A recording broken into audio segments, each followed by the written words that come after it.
Good morning, good afternoon, and good evening, everyone. Welcome to this Healthy Caribbean Coalition webinar. We're pleased to have you join us so early in the new year or newish year, and we will be starting in approximately 1 minute. Thanks again for joining us.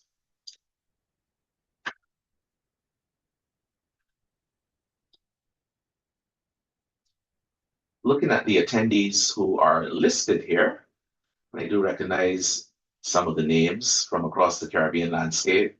Many of you have joined us for previous webinars.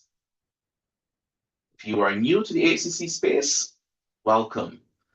And also be sure to check out our website, which is easily Googleable. I've just made it up. Just put in HCC and you'll see our website with many of our products.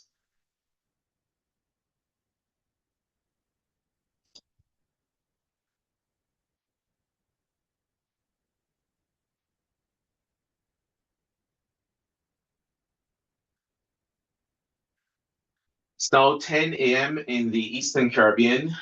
Let me just start by wishing all of you a very happy and healthy 2026. And I'm still in Happy New Year etiquette. I'm reminded by Gloria, it's still before January 29th. I am Kenneth Connell, and I am the president of the Healthy Caribbean Coalition. It really is a pleasure starting the year off with you in dry January for this webinar on alcohol now, the health realities we cannot ignore. I'm going to propose to you that in the Caribbean space, we are currently at a conflict, a balance between culture and history, but balancing this with evolving health risks and all of that comes with it. And so many small island developing states are really, quite frankly, trying to get that balance right between the money that can be obtained from the alcohol industry to protecting the health of citizens, both now and in the future. Let's think about it. In the last 24 hours, or even maybe longer than that, let's go back as far as the Yuletide season. You may have been in conflict yourself, whether it was not having an alcoholic drink at a Christmas reunion, or maybe a staff party, or even within your own household. Alcohol is such an interwoven thread in our tapestry in the Caribbean landscape. It is difficult to dissect it out. And so this morning, we hope to create a sense or a narrative that builds this kind of justification why it's important to dissect it. And I hope you enjoy our webinar. In the next 2 hours, I want you to enter the space with a clean palate, literally, and the pun is intended.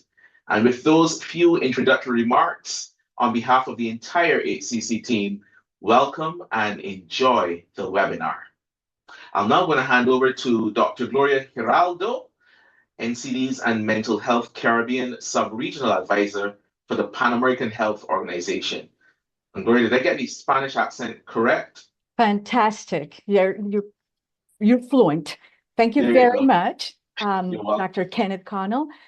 Good morning and welcome to everyone. It is a pleasure to convene today in the 10th edition of the Caribbean Alcohol Reduction Day to continue addressing alcohol use as a critical public health issue. Alcohol use, as we know, is not solely a matter of individual choice. We are together advancing on our knowledge and understanding of the role played by the commercial determinants of health, which exert a powerful influence on people's behaviors and choices. And we will hear a lot about that today. Also, the evidence from WHO and PAHO is clear. We know harmful use of alcohol, and we know there is no safe level.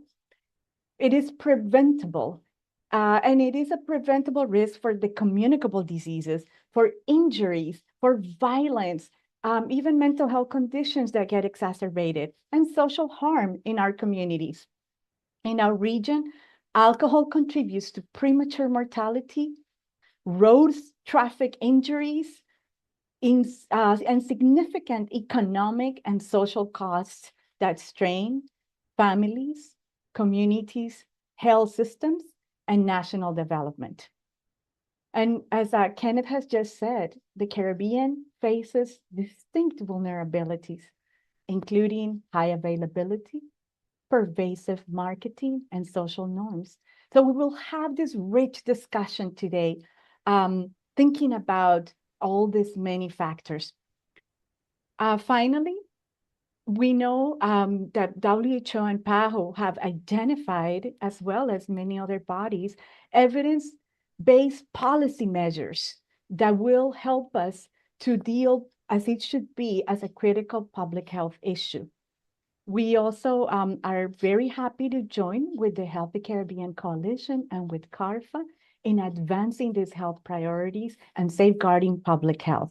I invite all participants to engage openly, grounded in evidence, and guided by a shared commitment to health and equity across the Caribbean.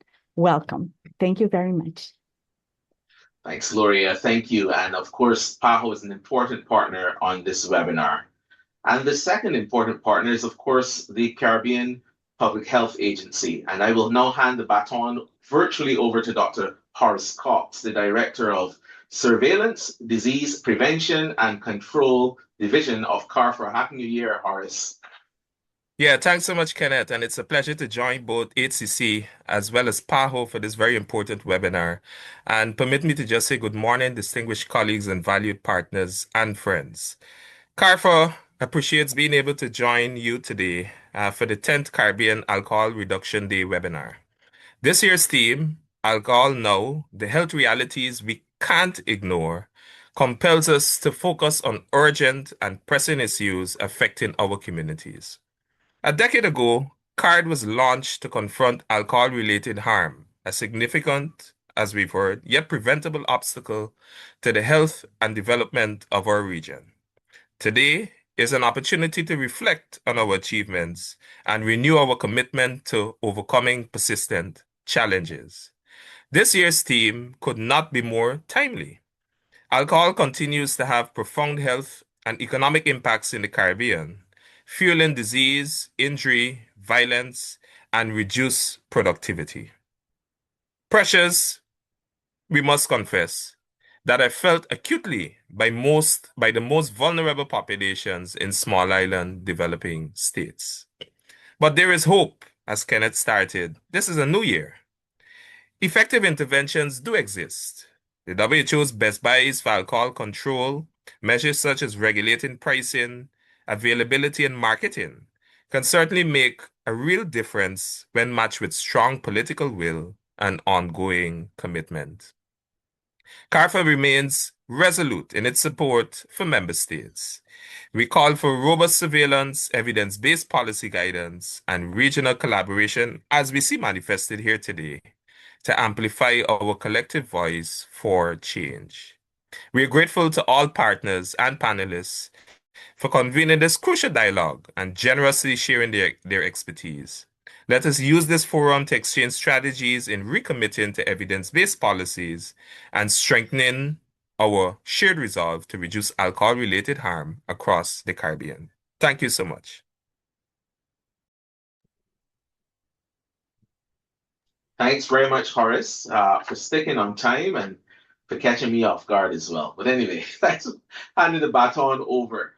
So we're going to get started with our scientific sessions, beginning with the opening session, and I will introduce all of our panelists for you, although not everyone is in the opening session. Mr. Lawrence J. Singh, who is the Director of Health Policy, Research and Planning Directorate of the Health Policy Research and Training Unit of Trinidad and Tobago Ministry of Health. Mr. J. Singh, thank you very much for joining us. I know that you've made a special effort to come this morning. Dr. Raul Martin Del Campo, who is the Alcohol and Substance Abuse Advisor at the Pan American Health Organization. I'm not sure if I can still say my colleague, but I will do so anyway, although he is retired. Professor Rohan Maraj, who is HCC Alcohol Policy Advisor and Professor of Family Medicine at the sister campus of UWI, St. Augustine campus in Trinidad and Tobago. I can say my colleague, Mrs. Nicole Foster, Commissioner, Barbados National NCD Commission. She's head of the Law Health Research Unit in the Faculty of Law here at the smallest, okay, maybe the second smallest campus here at the Cave Hill campus in Barbados. And she's also an HCC Health Technical Advisor. Dr. Shastri Motilal, who's Senior Lecturer in Family Medicine at the Faculty of Medical Sciences, St. Augustine, Cave Hill campus, St. Augustine campus in Trinidad. Shastri, I'm relocating you. And Mr. Adrian Palmer, the Head of Rehabilitation, Sport and Recreation Unit at the University of Trinidad and Tobago, UTT. So, Mr. Mike Dumbier, who is the Director of Strategy and Advocacy of Movendi International.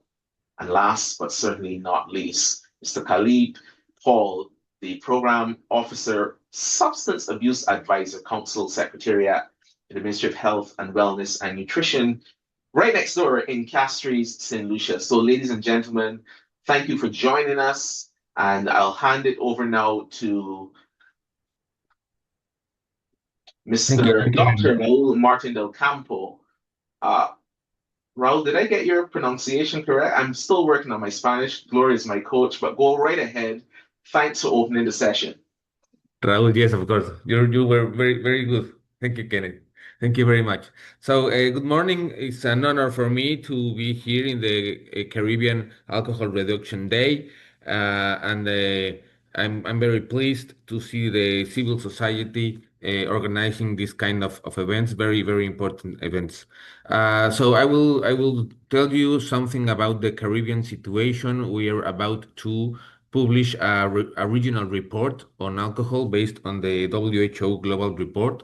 So I will share with you some data and some ideas. As you already know, alcohol is hinders the progress towards some of the SDGs objectives. The 3.2 about prevention and treatment, 3.6 about traffic deaths, violence against women and girls, and so it's very important to inform the population about the risks of alcohol intake. So some of the data that you may find in this report is, for example, the per capita consumption per year. This is a measure that is promoted to be estimated because it's easy to find the data from the ministers of finance or taxes in the countries. We can know the amount of alcohol sold in a country, and we can divide it between the population.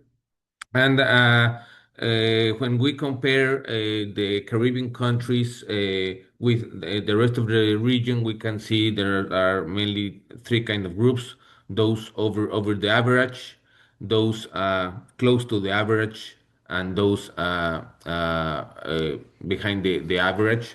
For the Americas, the average of liters consumed per year is 7.4 liters, and we can see these countries over that average. I must tell you that in the WHO methodology, the tourists are excluded from the estimation, but we may realize that tourist-based economies uh, tend to have higher rates of alcohol per capita consumption because of the availability of the product, the normalization of alcohol intake, and the nightlife jobs and the industry interference, as Kenneth was telling us. So we can see that over the average, we have Grenada, Antigua and Barbuda, Barbados, and Saint Lucia. Then we must know the estimation of the percentage of current drinkers in the Caribbean countries, and here we can see that mostly more than 60% of men and more than 40% of women are current drinkers in the region, which is congruent to the global average. And then we can estimate the per capita alcohol consumption only among the drinkers, and we start to see something that can be very useful for us, since in the Americas the average of per capita consumption between drinkers is 12.4 liters. We can see that mainly Guyana, Trinidad and Tobago, Suriname, and Antigua and Barbuda are over this average. And we can see that the relationship between men and women could be 3 men for each woman, more or less. But we know that physiological and socially, women are in most exposure of risks for alcohol intake and for alcohol abuse. So now we have heavy episodic drinking, which goes for 3 or more drinks per occasion for women, or 4 or more drinks per occasion for men. And the average in the Americas goes for 25%, 50.8% for women, and 35.9% for men. So we can see that these countries, Saint Kitts, República Dominicana, Granada, Antigua and Barbuda, Barbados, and Saint Lucia are over the regional average. About chronic heavy drinkers, this is a close estimation of dependency of the substance, but it's measured in a more objective way of the drinking pattern, and the global percentage of chronic heavy drinkers is 3.6%. For the Americas is 5.5%. For men in the global is 6.7, and for women is 0.6. So we can see that some of the countries from República Dominicana, Suriname, Granada, Barbados, etc., are over this average for men and for women. And I know my colleagues are going to address these issues in a more specific way, but how the alcohol intake can affect health and produce mortality. There are 2 million deaths in the world for alcohol consumption.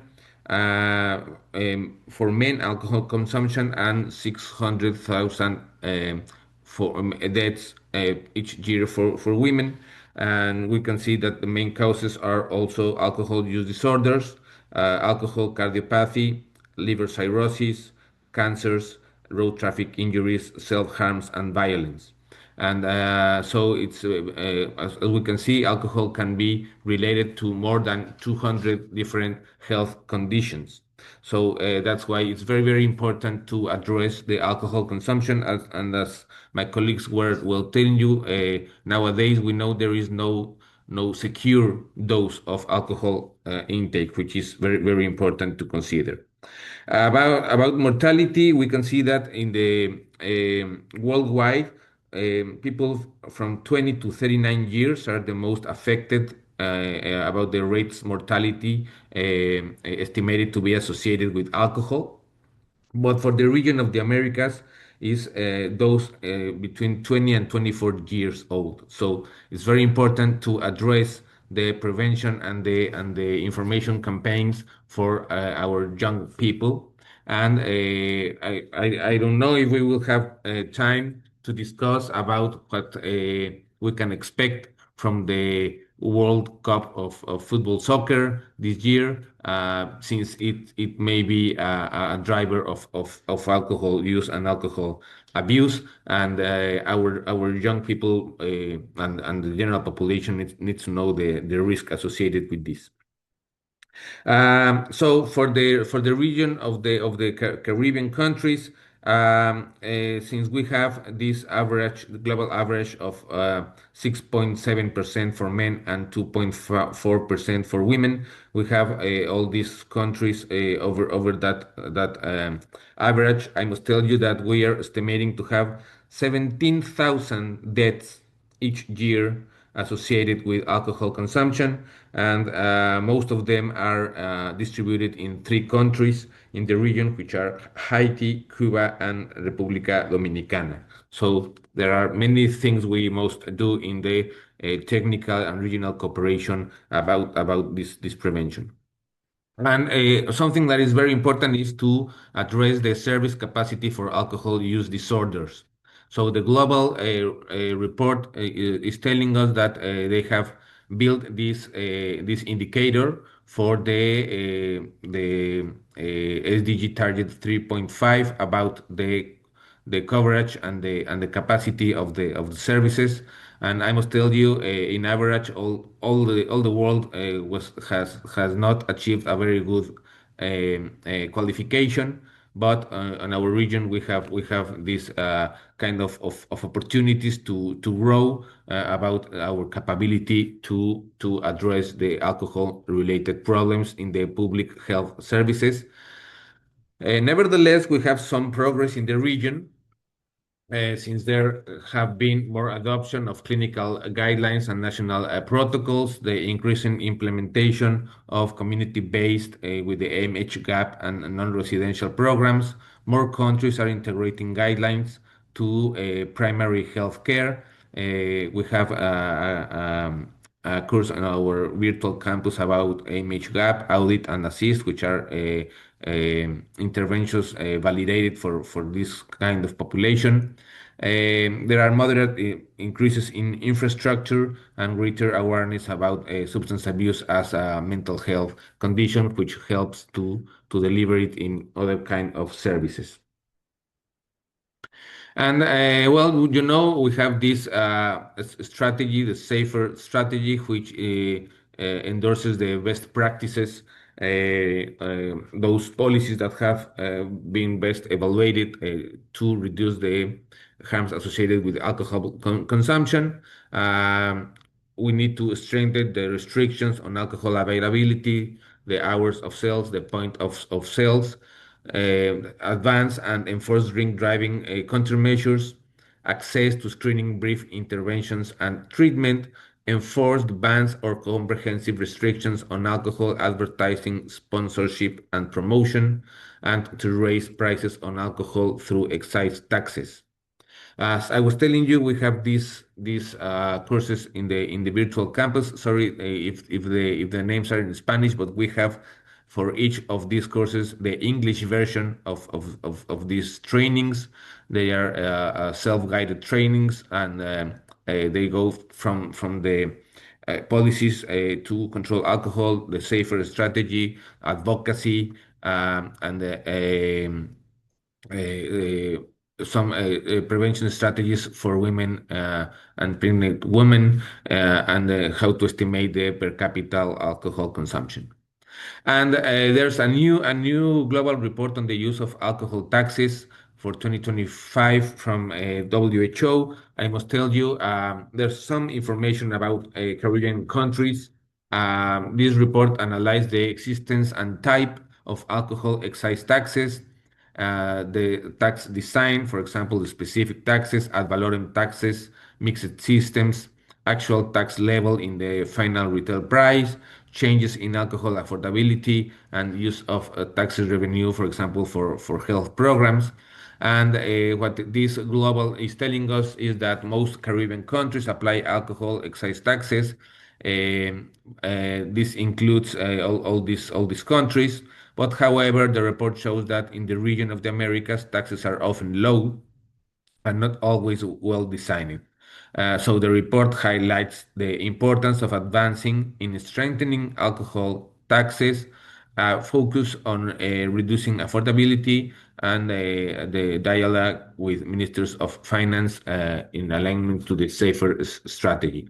I must tell you that at PAHO, the health taxes workforce is about to release a specific report about alcohol taxes for the region. So I guess in the next weeks, maybe we will be able to reach to that report. So in conclusion, there is no secure level of alcohol consumption it always has a negative effects for health. There is a high morbidity, including cardiovascular diseases, mental disorders, cancers, and injuries affecting both consumers and the broader society. Um, so we need to strengthen our efforts in implementing the effective control strategies. So they are critical to reduce the burden of disease and mortality associated with alcohol.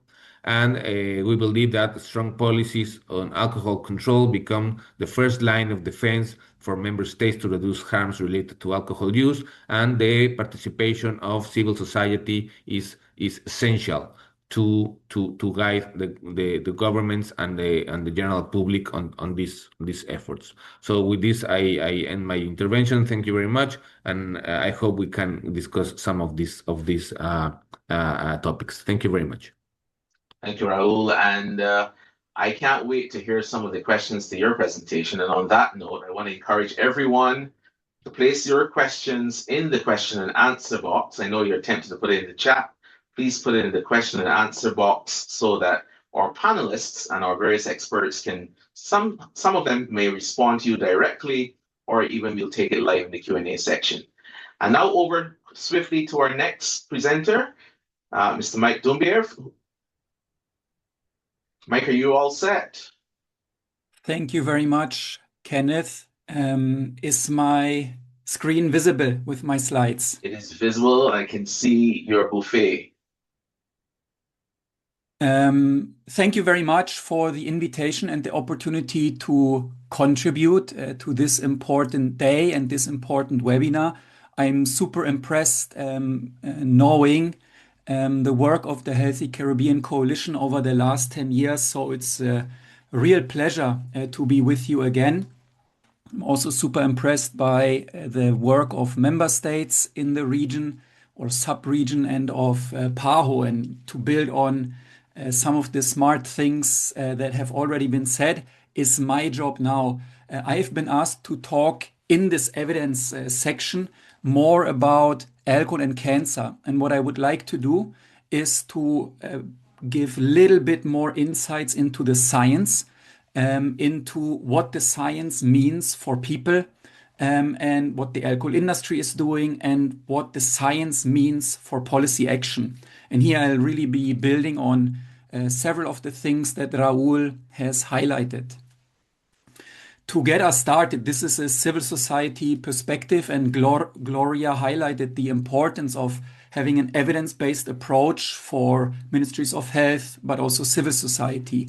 So for us, there are several reasons why we work systematically with addressing the link between alcohol and cancer. There is a human rights-based reason. We have a human right to know about the risks and harms that are linked to products that some of us are consuming.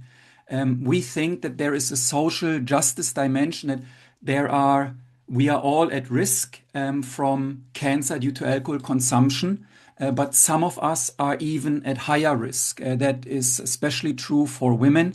That is especially the case for cancer patients and for people with alcohol use disorder. And Raul showed that alcohol use disorder has very high prevalence in the Americas region and in the Caribbean sub-region. I put there young girls as well, because the earlier girls start consuming alcohol, the higher their risk becomes to get cancer due to alcohol consumption later in life. And so this dimension, to protect the more vulnerable even better, is important for us. We think there is a democracy dimension, because knowledge about the link between alcohol and cancer, knowledge about the fact that alcohol causes cancer, increases people's support for alcohol policy. And that is a democracy dimension. We invest in increasing the recognition of public health harms for people to actually engage in a public policy process. Discussing the reality of the products of the alcohol industry actually being carcinogenic helps also in this overall counteraction against alcohol marketing. So a little bit more denormalizing of alcohol, as we have seen positive developments for this with tobacco. And there is a global justice dimension. Most of the companies that are selling alcohol products, they are Western companies from Europe, from North America, and they are exporting this kind of harm. And so it's important to expose what it is that they are doing and to counteract that. And across these reasons of why we are engaging with this link between alcohol and cancer is our work with cancer prevention and control organizations at the global, regional, and national level. So I've listed a few here. We're very proud of our collaboration in advocacy in global health with the Union for International Cancer Control, with the World Cancer Research Fund International.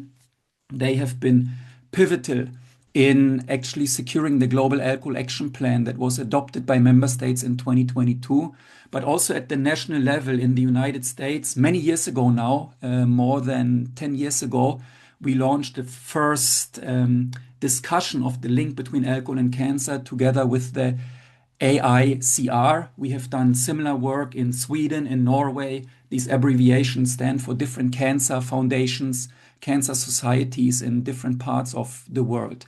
Together, we are addressing also, like Gloria said earlier, the alcohol industry as a commercial determinant of health or a commercial determinant of cancer prevention and control. For example, we helped the UICC to identify myths about alcohol and cancer that the alcohol industry is perpetuating and how they can train their community, their members, in understanding the myths, identifying them, and countering them. These are just a few examples. For us, the cancer prevention and control community is a powerful ally in discussing the flaws and hopefully replacing the flawed concept of harmful use of alcohol. And I will pick that point up. So this is a slide that shows you our campaign, Be Loud for Change. It's a community engagement campaign to bring people in the conversation about alcohol and cancer. It's about evidence, but it's also about empowering people to ask for change towards their policymakers at the local level, at the national, at the regional level. So, for example, asking for alcohol tax increases to prevent cancer incidences and cancer deaths, asking for cancer warning labels on alcohol products. And you can see on the top left corner an illustration of which cancers are caused by alcohol, 7 types of cancer. You can see the global burden of cancer caused by alcohol. 750,000 people get cancer because of alcohol every year at the global level. So what is it that we know? My brother, my little brother, was born in 1989. So basically all his life, we know that alcohol is a carcinogen in the same category as asbestos and tobacco. In 2023, this whole conversation, I think, saw a sea change with the WHO statement published in The Lancet, establishing the latest state of the science, establishing what Raúl said, that there is no safe amount or there is no healthy amount of alcohol consumption when it comes to cancer risk. We also know that a huge percentage of the overall cancer burden that alcohol is causing comes from low-dose alcohol consumption. And I'll talk about this in a second. We also know, unfortunately, that awareness is very low. Awareness about the link between alcohol and cancer is lower than the awareness of the link between tobacco and cancer. So there's much more work that needs to be done in the Caribbean, in the Americas region, and around the world. But when awareness grows, people support alcohol policy action more. And I think that's this democracy dimension. So the no safe level is really important to understand what it means. It's for WHO a statement about cancer. But we have other aspects of alcohol harm where we already know that there is no safe amount. We know this for the human brain. We know this for road safety, for example. We know this for pregnancy, even breastfeeding. So this is just to locate this no safe level conversation in the wider context of alcohol harm that Raul also showed to you. For us, it's important that we are very clear with what the no safe level says. It's a statement about risk. It's not a statement about harm. And what it means is that when someone consumes a glass of wine, their risk of getting cancer later on in life increases, but they might not experience harm, for example, if they don't drive afterwards and so on. So there's a clear difference between what risk means, the probability of experiencing harm, and what harm means, the actual presence of the damage. And I think in language about alcohol and cancer and other damages, that's really important. We have a few challenges with this whole topic. One challenge is that there is a large share of alcohol-related cancer burden that comes from low-dose alcohol consumption. And I wanted to give you just a sense of what that means with an example from Germany, where this has been studied very well. In Germany, two of the largest cancers are breast cancer and colorectal cancer. And for both categories, breast and colorectal cancer, more than 20% are in women who consume less than 2 alcoholic drinks per day. This challenge is supercharged because people around the world are misunderstanding and underestimating their own alcohol consumption. We have data for this from different countries. I'm sharing this for you here from Ireland, where people who have actually a clinical diagnosis of alcohol dependence, they think they are light or moderate alcohol users. Or half of the people who were dependent on alcohol described themselves as light or moderate alcohol users who sometimes engage in binge alcohol consumption. So there is a huge cancer burden from low-dose alcohol consumption, but people misidentify and underestimate their own alcohol consumption. So there we have another awareness gap. We have a third challenge, and that is what the alcohol industry is doing. The alcohol industry is actively keeping all of us in the dark about the fact that their products are causing cancer. And I have this quote here that I think says it very well. The alcohol industry spends more than 1 billion each year to market its products in the United States. As a result, the most readily available information about alcohol comes from alcohol companies themselves. So I think here we have the challenge of actually leveling the playing field with warning labels, but also with what Raul showed with the safer interventions, increasing taxes, for example. I wanted to show you, we did a little bit of extra homework to actually illustrate how the situation is like in the Caribbean. This is data from the Global Burden of Disease study, so it's available on the IHME website. And we went and we clicked through to see how is the cancer burden due to alcohol in the Caribbean. It's a steep increase, and that means governments of the Caribbean have the potential to use alcohol policy to prevent cancer cases and cancer deaths. This is deaths caused by cancer due to alcohol. And in the region, there are really good tools that advise governments what can be done. The Latin American and Caribbean Code Against Cancer, in our view, is world leading because it addresses the individual dimension. It recommends for people in Latin America and the Caribbean to avoid alcohol consumption, and it advises governments to use alcohol taxation and other alcohol policy best buys, including warning labels, to prevent cancer. So this is a tool that is already available. It was launched, I think, in 2023.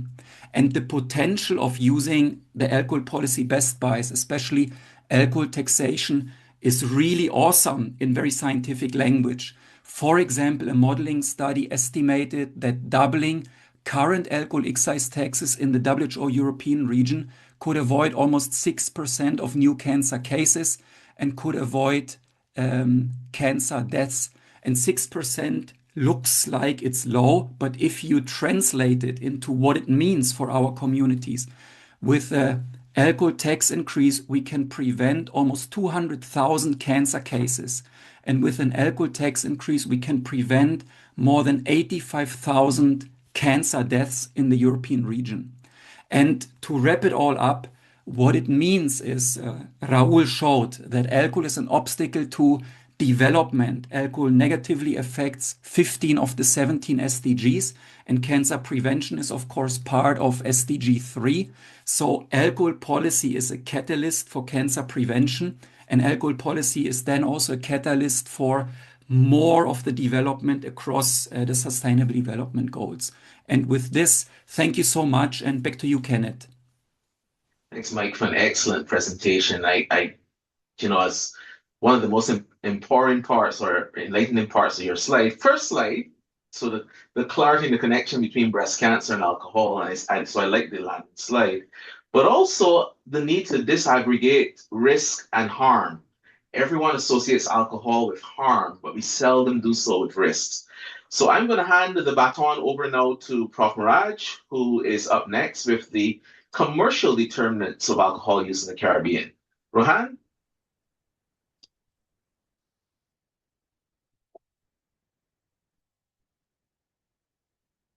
Can you see my slide? I think it's loaded. Great, I can see it now clearly. Go right ahead. Right. Thank you very much, Mike. That was an excellent presentation as always. And we've had some really great talks this morning already. I'm going to talk to you. My name is Rohan Miraj, and I'm the Alcohol Policy Advisor for the Healthy Caribbean Coalition. And I'm going to talk to you today about alcohol and the commercial determinants of health, giving you some indications from a Caribbean perspective, and helping you to see some of the things that you may see in the news, but not quite put it into the context of how this is happening within our health system. Today's presentation and many of the talks that we will hear today are about overarching concepts that talk about large populations and large numbers. And this sometimes makes us forget the very human face of alcohol's harm. I was going through the papers this week and I saw this report which reminds us of the danger associated with alcohol use. The police, in their response to this death, reiterated that drugs and alcohol don't mix. And again, it's something we don't talk about a lot, the drug-alcohol interaction that causes so much harm to many people.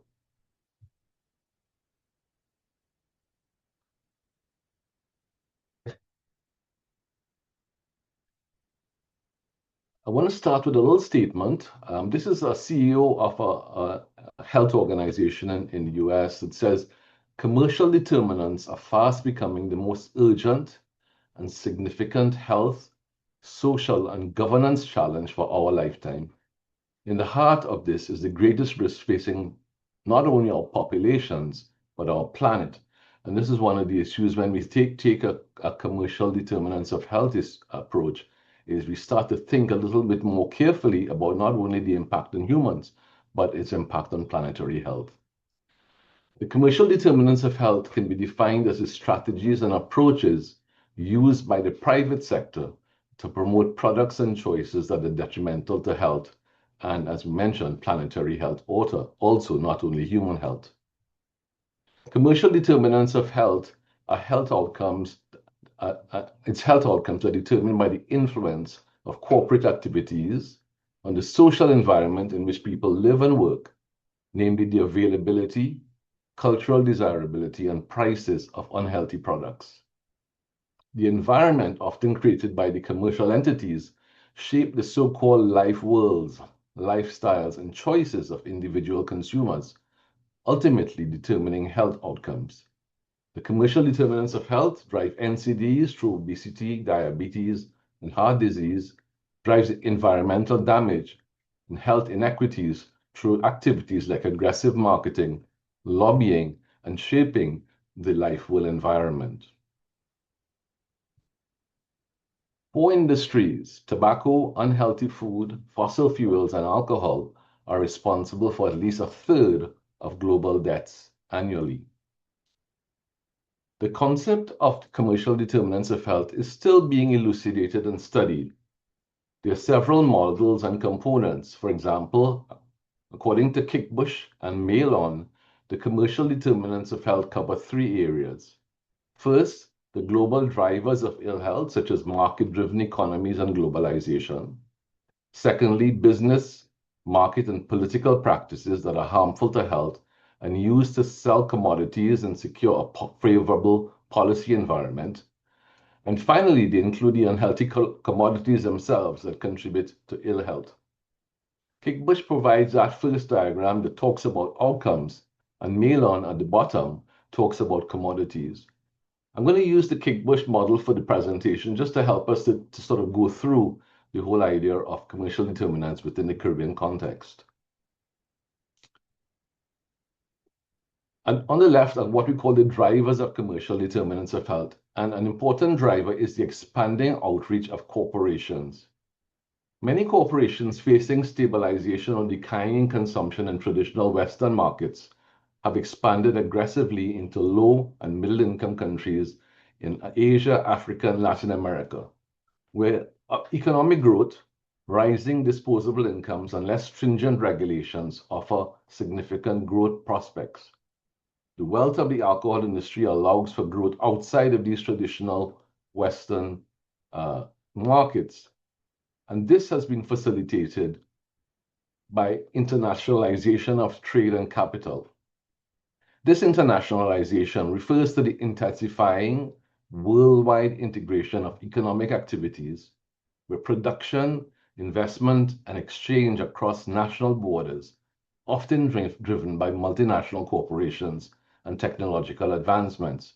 Mike alluded to this when he talked about how most of the alcohol producers are in Europe and North America. And yet still their influence is felt around the world. The World Trade Organization is central to the internationalization of trade and capital, acting as a primary intergovernmental body that sets the global rules for trade. This ensures that the flow of economics are smooth, predictable, and free as possible. An important aspect is that the WTO, the World Trade Organization, considered alcohol beverages as commodities subject to general trade regulations that's designed to foster an open international market without undue limitations. For those of us who read a lot of the literature around alcohol, this was a response in the form of the book Alcohol, No Ordinary Commodity, which is really the evidence-based standard for alcohol policy and alcohol policy research. The other thing that another major driver internationally is this constant demand for growth. When you listen or read economic reports, anything that goes below 5% seems to be shrouded in language of doom and gloom.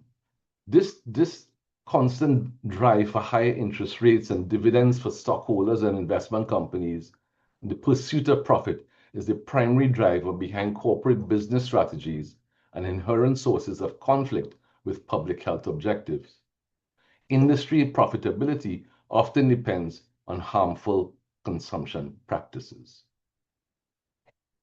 So I'm going to spend a few slides talking about some of the marketing things we've seen around the Caribbean. And there have been many commercial strategies, and several of these were very prominent during the COVID pandemic. And I may have shown some of these slides in previous years, but I think within the context of the commercial strategies by the alcohol industry, it's useful to reframe how these images can be have been portrayed. So one of the processes is what we call premiumization. And premiumization is where the alcohol industry focuses on the growing middle class in many of the underdeveloped or developing lower middle income countries in the world. The industry looks at the region's emerging middle class for growth, and based on growing aspirations of middle income consumers and wealthy consumers. So they play on this idea of this quality and this premiumization of the striding man logo and adapt it to different cultures and societies, with the tagline "Keep Walking," which plays on nationalism, aspiration, and pride. We see it's in Trinidad this premiumization of many of the Angostura products packaging in attractive modern art and traditional art, and focus on things like founders and reserves and artistic to raise this level of being a premium product. Product innovations and package design. This is some of the new rum products, again, brought on by Angostura, including sweet, ready-to-drink alcohol products that appeal to women and young people, particularly underage drinkers. And very often you can't actually detect the alcohol content. And so this is something that is attractive to younger people. They've also been involved with activities to increase the number of occasions for drinking, creation of special occasions. And you have International Beer Day Festival, and the special Brew Fest. So these are all special days, and I collected this over a year or two, looking at how beer is marketed locally. And this was the one that really struck me, creation of a St. Patrick's Day in Trinidad. We don't have any very large Irish population, but again, getting people to buy into this other concept of an occasion for drinking. Raul alluded to this. We'll probably be seeing a lot of alcohol advertisements during the World Cup this year, and Diego is one of the major sponsors of the 2026 World Cup that's going to be in North America and Mexico. And within the Caribbean, we see the presence of the Angostura logo within the Caribbean Premier League. In terms of lobbying, we have I want to give two examples here. One is the CARICOM Private Sector Organization, CPSO. That's a service organization to mobilize and advance private sector participation.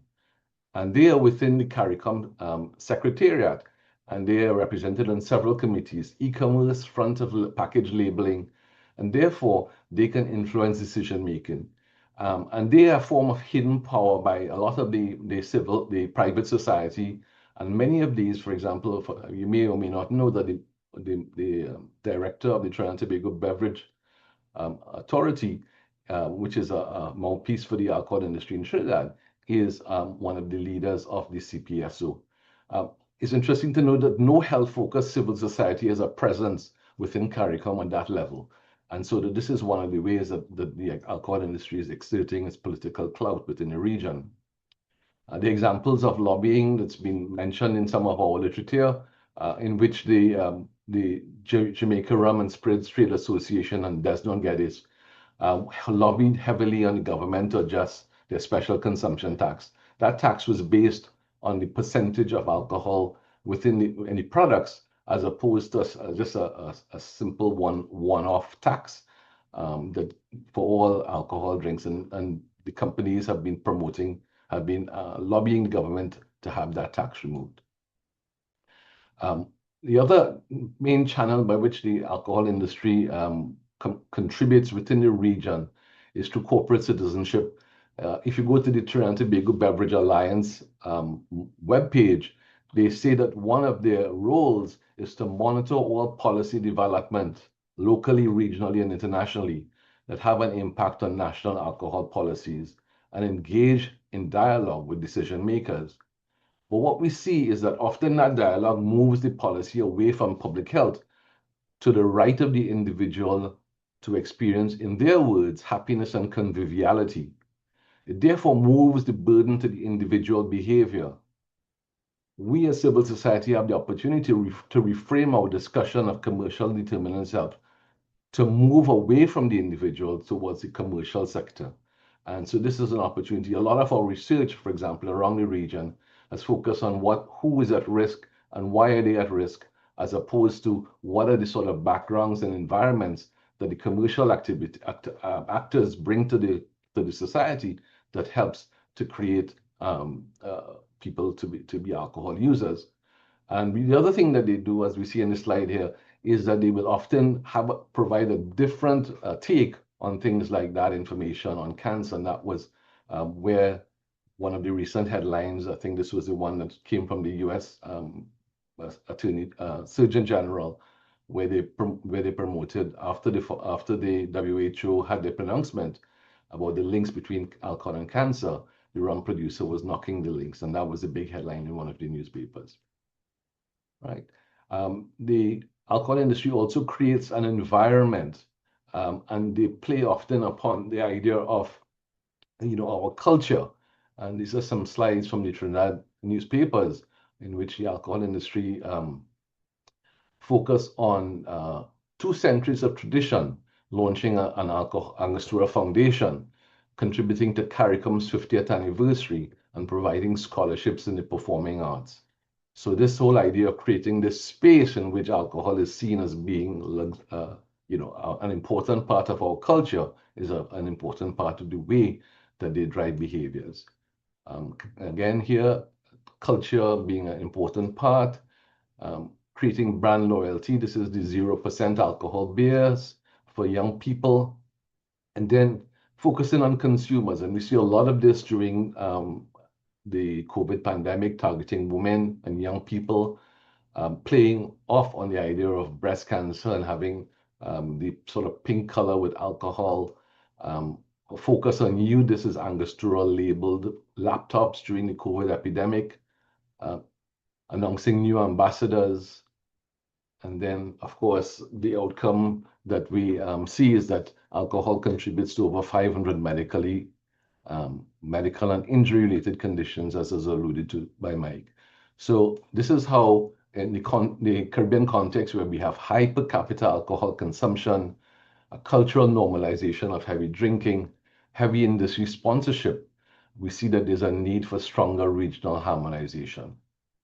So in summary, we have aggressive advertising and sponsorship, a targeting of youth and vulnerable populations, expansion into the lower middle income countries and emerging markets, and a corporate social responsibility that works on creating a reputation management for the alcohol industry. So why is this all important? Is that when we take a commercial determinants of health perspective, we shift the dominant emphasis in research and policy from clinical management and behavioral change. We amplify the change through an integrated strategy for NCDs. And finally, measuring the commercial determinants as a composite risk factors allows clear identification of relative vulnerabilities by specific populations over time and place. Right. In closing, the call to action, I think civil society need to call on our government to prioritize public health over commercial interests, strengthen our civil society and multi-sectoral collaboration, and work to implement and enforce evidence-based policy guidelines. Thank you very much. Thank you, Rohan. And I'm going to invite all of our presenters with your excellent presentations thus far to just turn on your cameras, and we'll move into a shortened Q&A section. And I can see the applause from the audience thus far.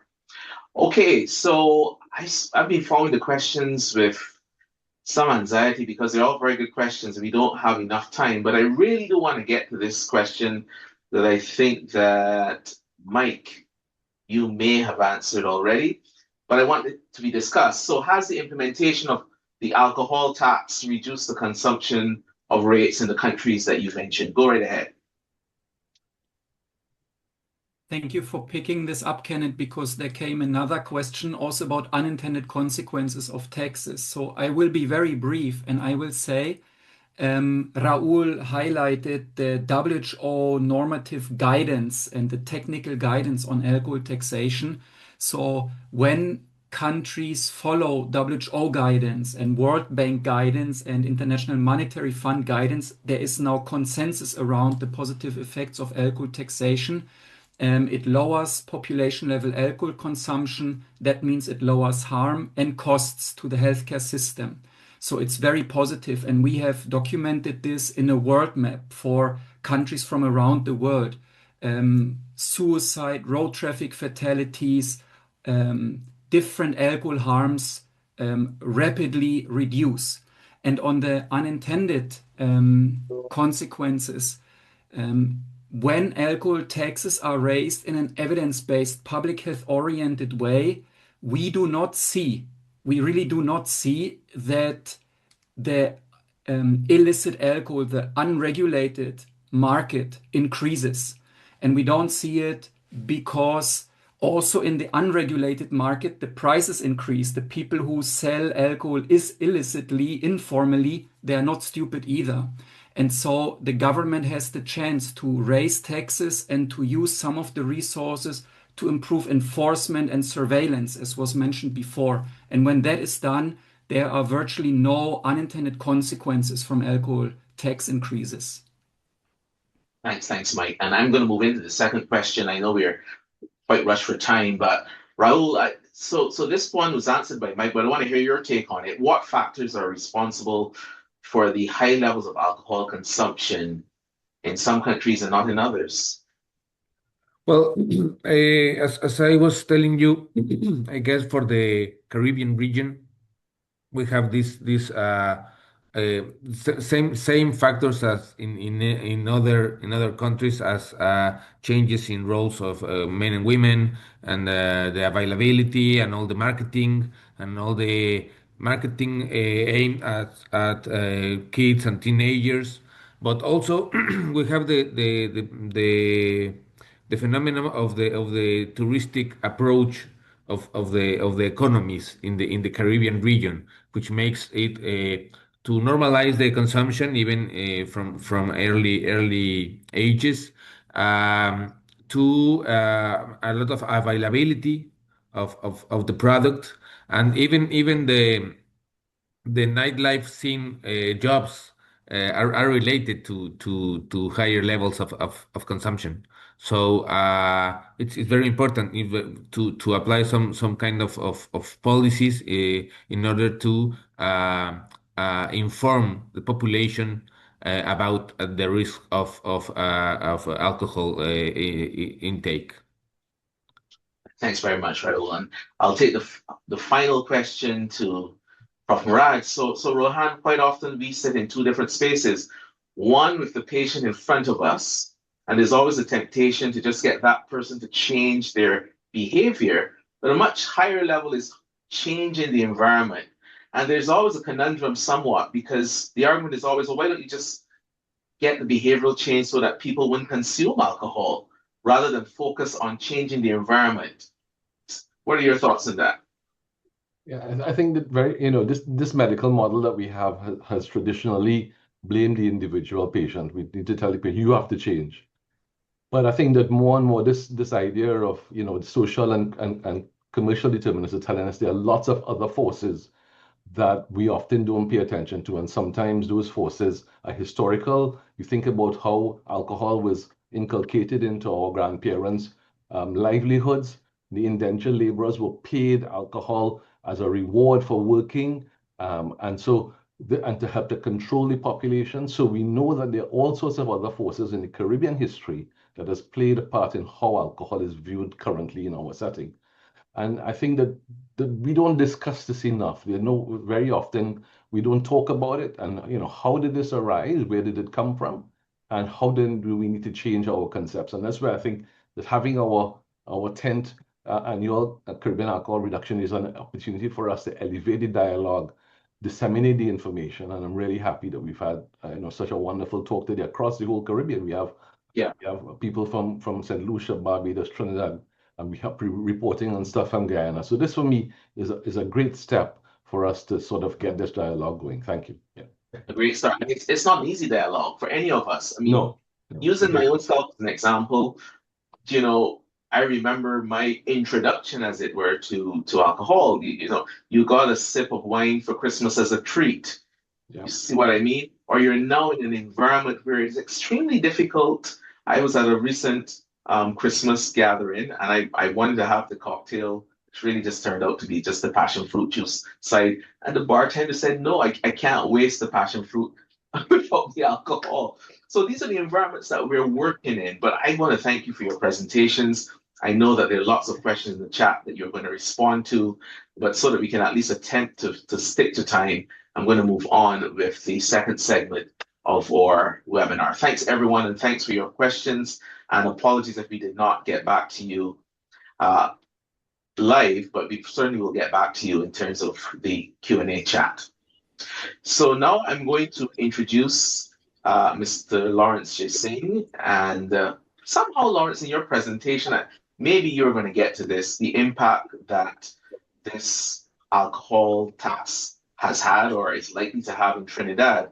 But let me start by saying on behalf of the HCC and the health landscape, we want to congratulate the Twin Island Republic on this brave move. We hope that, like many health moves in the Caribbean, choosing my words intentionally, this becomes contagious. But it's great to hear this from my second home in the Caribbean, Trinidad and Tobago. Go right ahead. Thanks again for the opportunity, Kenneth. Thanks again for the opportunity to our team. This has been a well thought out strategy by the government, the new government that came into power. We'll go to the next slide, if possible. That came into power in April, May 2025. I mean, in analyzing the entire government framework and agenda, I mean, there are many other strategic priority areas that sought to actually include the reduction of NCDs. And these were some of the areas that we looked at, basically, utilizing a more comprehensive preventative approach to discourage unhealthy consumption and increase public education and promote healthy lifestyles. I'll go more to that just now. And part of it, the portfolio on that strategy is basically looking at taxes, policies, and you will see we actually, with Professor Maraj, actually got comments on our policy as well to our national alcohol policy. Still in draft, and I'll speak to that later on as we go along. Enhancing our community-based health services as well. Rather than having our patients go to facilities, we are trying to develop our more home-based program that our facilities goes to the home and the centers of community as well too. Our health promotion activities, well, we had our STEPS program throughout the Caribbean. We are trying to enhance this entire program, Step in the Wellness Initiative, that is rebranding the entire program, expanding the scope of the program, not only to indicate wellness in terms of promotion generally in individual homes, but looking at the workplace. I think the workplace is one of the areas we could work on, because most people spend about half of their lifetime in the work environment. Enhancing education and promotion, of course, using the whole of government and whole of society approach with the intention of having an environment that encourages healthy choices, reduce risk factors, injuries and violence, and road accidents as well. But more importantly and ultimately, lower mobility and mortality rates with respect to NCDs. I think that is really where the whole burden lies in terms of the whole overall impact. Next slide, thanks. So this actually came up from our national budget in 2016, 2025, 2026. Looking at the whole aspect of different avenues for the aim of reduction of alcohol and tobacco as well. In the first instance came out from the excise duty hike, 100% on excise duties for alcohol, including beer, spirits, and including tobacco based on the overall NCD initiative. But it's not only about taxes, there's also about increasing bar fee licensing fees that went up from 1,800 to 9,000. And right now the bars are feeling the pinch of that as well too.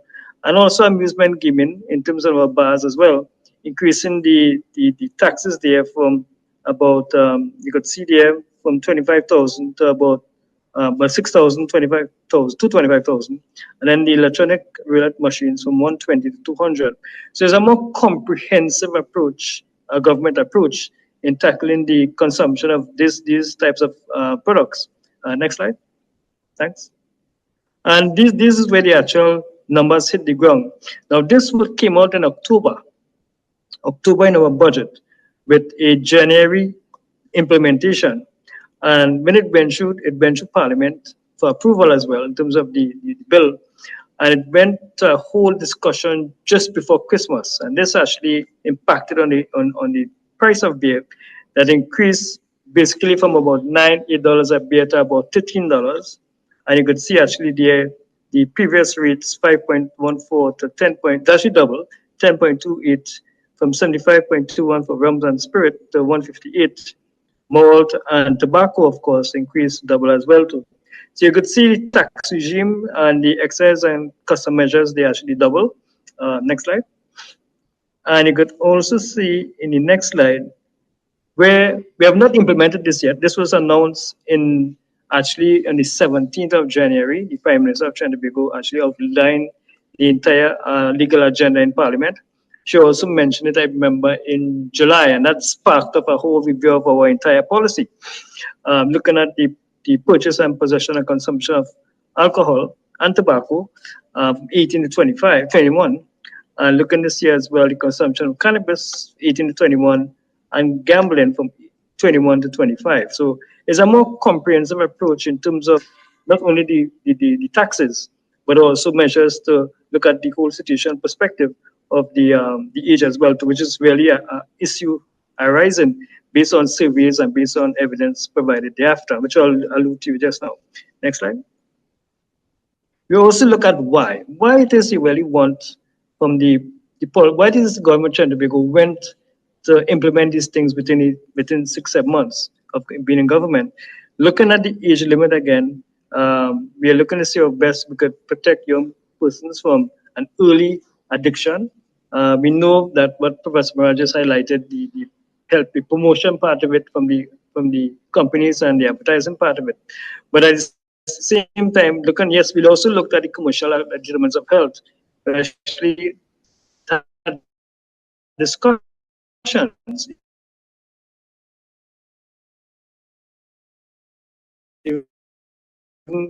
A week ago, actually, labeling of their products as well for the packaging consultation is to really look at the reduction in consumption. I know everyone asked in chat already, what is the impact of these taxes on consumption and sales? So we still have to do the analysis part of it.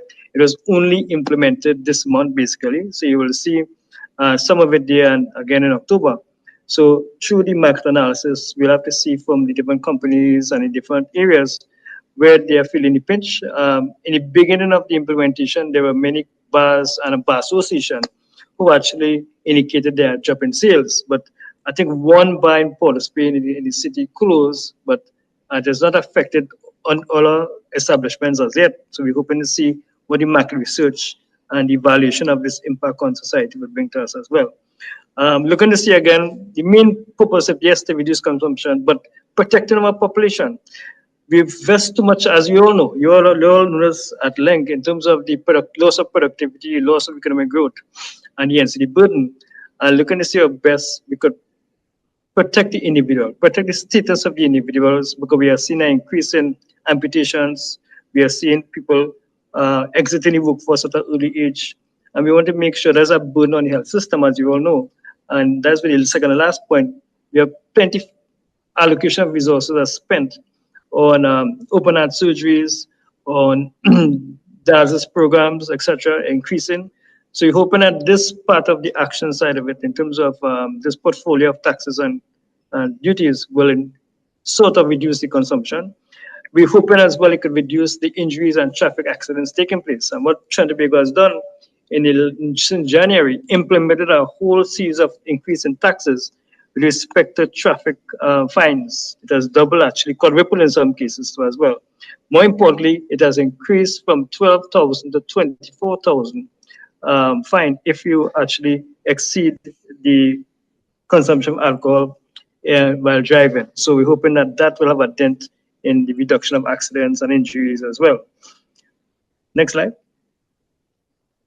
Now, this basically came from a series of surveys done throughout Trinidad and Tobago itself, one of which is the Trinidad and Tobago Multi-Indicator Cluster Survey in 2022, found that 42.1% of women between 15 and 49 had consumed alcohol, at least one alcohol drink in the past month, while 7.3% reported initiating alcohol before the age of 15. As one of the surveys done. Another survey we did, next slide, is the STEP survey, which was done, as you know, in the Caribbean, with PAHO WHO, when it takes STEP surveys all the time. Trinidad and Tobago did their one in 2011 and then 2024. And the startling statistics came in. People who tried to abstain actually decreased from 29.7% to 15.4%. A percentage of in the last 12 months actually marginally increased in the last 12 months. And more importantly, the persons who currently drink alcohol in the past 30 days increased from 40% around there to 51.5%.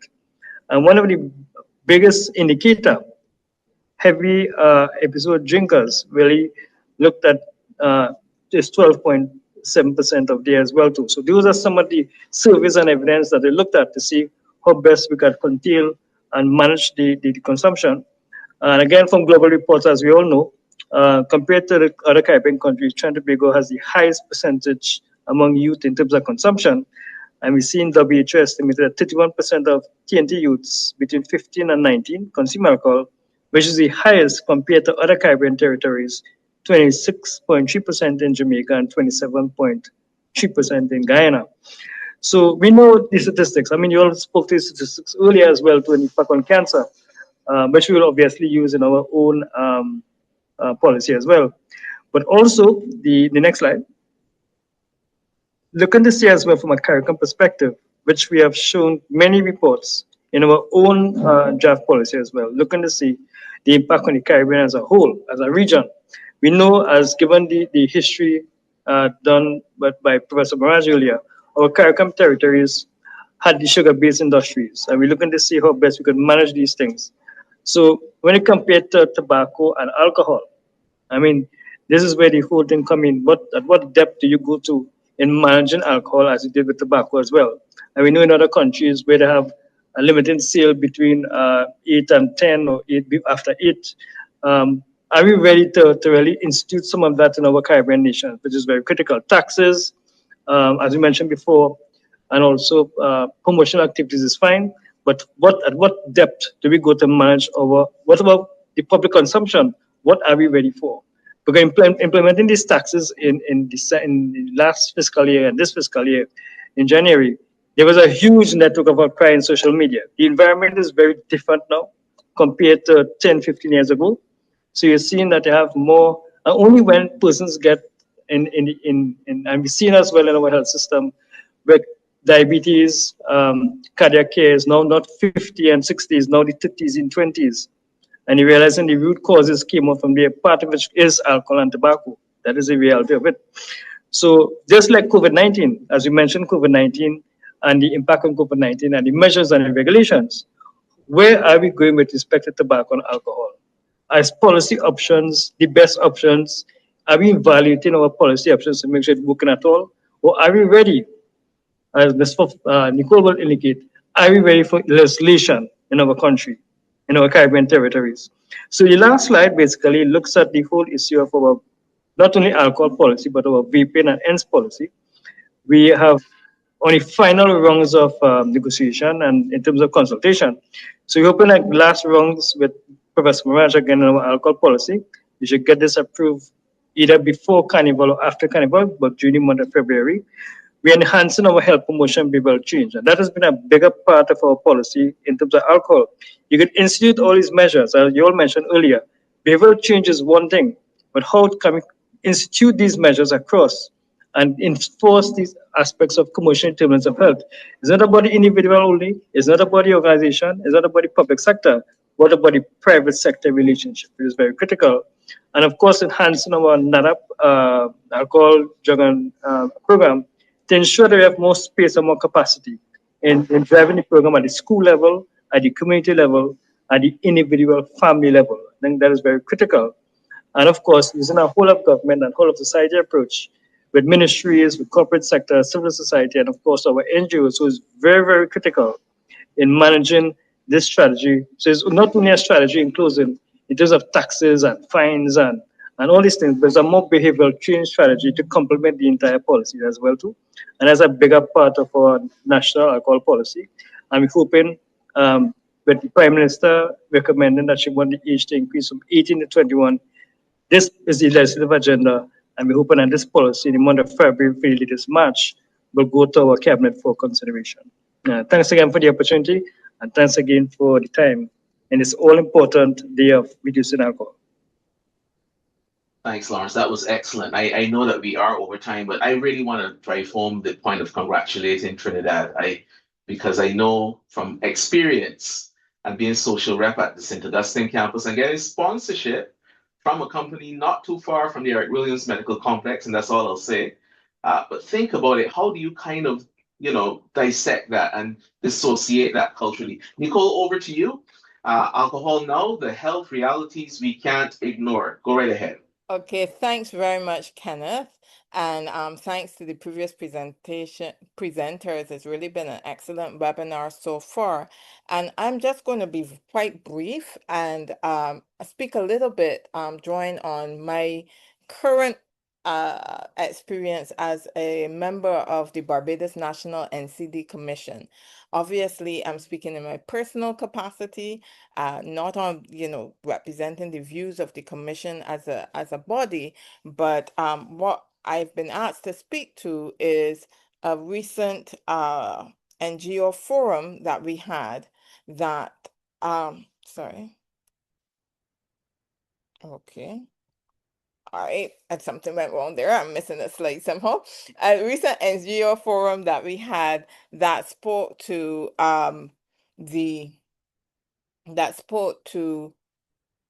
addressing the commercial determinants of health with a special focus on harmful use of alcohol. And so the very first slide that I should be seeing, but I'm not seeing for some reason, would have shared that topic title, the title of the presentation of the forum, and ask the question why. So what was the rationale behind it? And to be perfectly honest, this was something that came out of the Ministry of Health.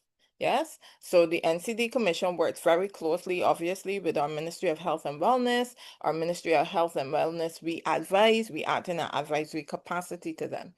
And we had a very successful NGO forum, our very first, the previous year.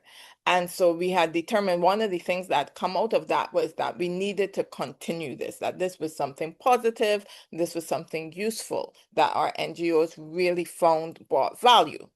And so we said, okay, we're going to do another forum. What will this forum be on?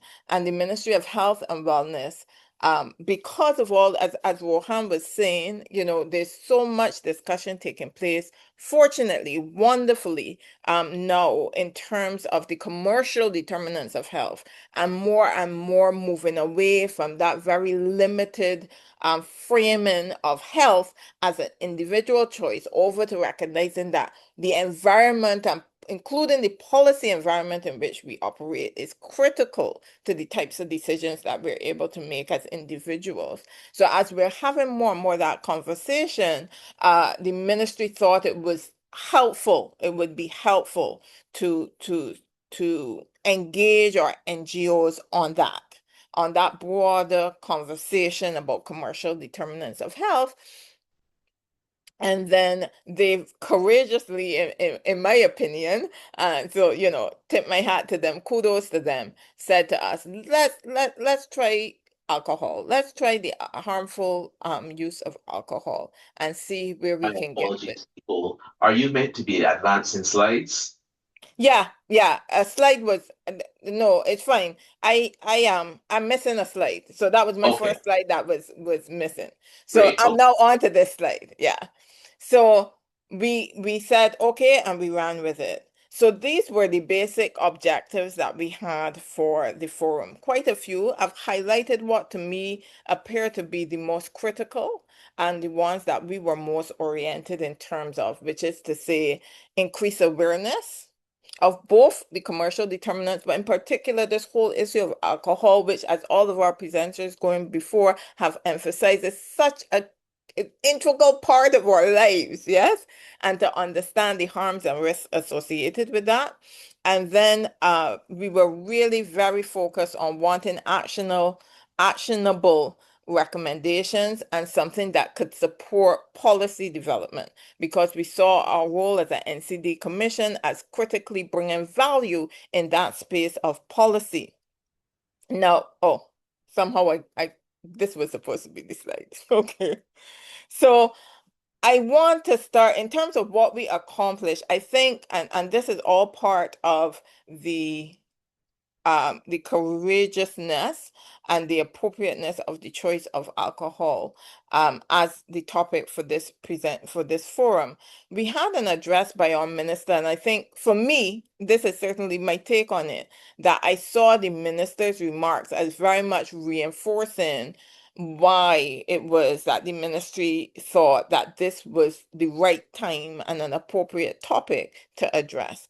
And Minister Ishmael, who's Minister of State of the Ministry of Health and Wellness, said the following: We must face a difficult truth. Alcohol-related harms are among the most prevalent preventable causes of harm. Sorry, I'm sorry, my screen is being obscured. Wait, okay, sorry. So, are among the most preventable causes of death and disability in Barbados. Excessive drinking contributes to road traffic accidents, etc. He then went on to say, our national approach must therefore be culturally sensitive, but uncompromising in its protection of health. We can and must promote our traditions, faith, and community values in ways that uplift people rather than in ways that normalize or encourage harmful drinking. And then the part that I thought was really powerful, he said, our role as policymakers and health advocates is to counter these misconceptions on evidence and honesty. And here he was referring to that whole conversation we just had about the one glass of red wine being a good thing, right? We must be transparent, not only about the economic contribution, but about the health consequences of alcohol use, particularly for our youth. So we have there our minister being quite clear and uncompromising in terms of saying, look, we've reached at a stage where we really have to start grappling with the elephant in the room, so to speak. Yeah.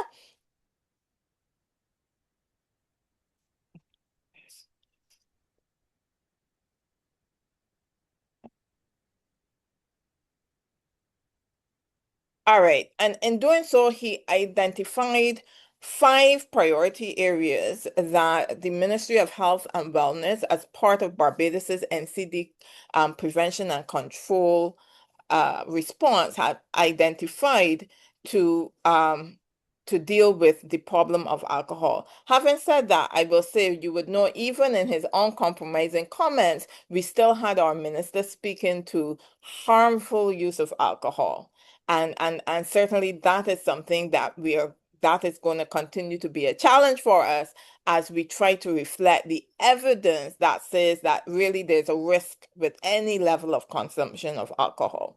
But these were the areas that were identified: strengthening of restrictions on alcohol availability, advancing drink and driving countermeasures, facilitating access to screening and treatment of alcohol use as disorders, restrictions on alcohol advertising, sponsorship, and promotion, and ensuring that alcohol taxation aligns with the evidence.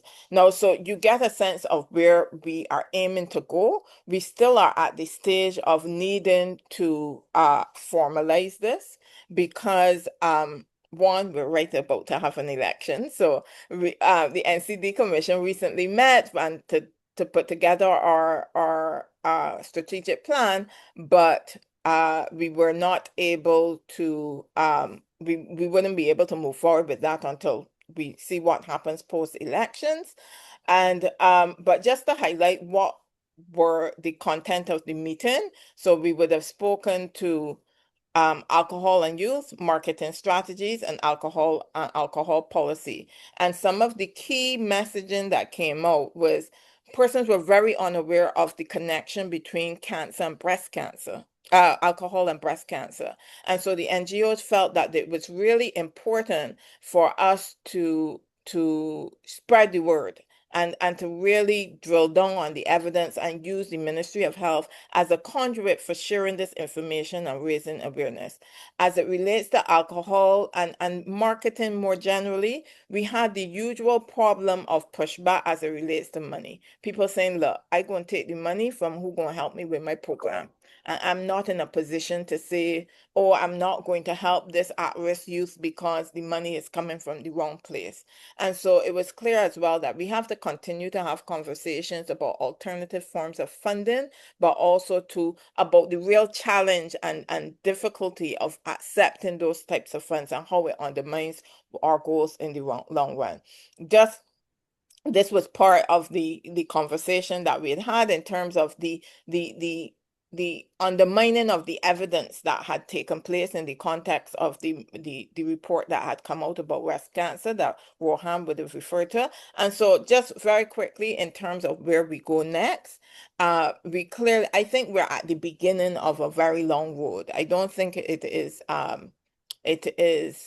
we can't be naive and think that overnight we're going to solve this problem. But what I am heartened by is that we have our policymakers now openly discussing this problem and seeking to put the problem of alcohol on the agenda. It therefore remains for us, particularly in the CSO space, to continue to hold them to account and keep their feet to the fire. And so I look forward to seeing wonderful developments like how we're seeing in Trinidad and Tobago in the not too distant future in Barbados. Thank you. Thanks, Nicole. And I'm going to hand over to Shastri for his presentation. But I also thought you would have mentioned, I think you did, it's important for the CSOs to drive this. It's timely. It's also a timely season for us here in Barbados, at least. And we look forward certainly to seeing the various manifestos of our political parties coming out, speaking to health and, of course, alcohol risk reduction. So open invitation there. Shastri, over to you. Okay, thank you very much, Ken, and good day all. Special thanks to you, Ken, and not only as moderator, but of course as president of Healthy Caribbean Coalition and involving me in this very important activity today. I'll be presenting on a paper on some work we did, which represented a secondary analysis of the WHO STEPS data done in Guyana. And it was a paper that focused on alcohol and cardiovascular risk. You would have heard a lot from other speakers as to the different harmful effects alcohol can have. But this paper focused on cardiovascular disease. So I promise to actually be very brief and short. Hopefully I'll make up for some extra lost time.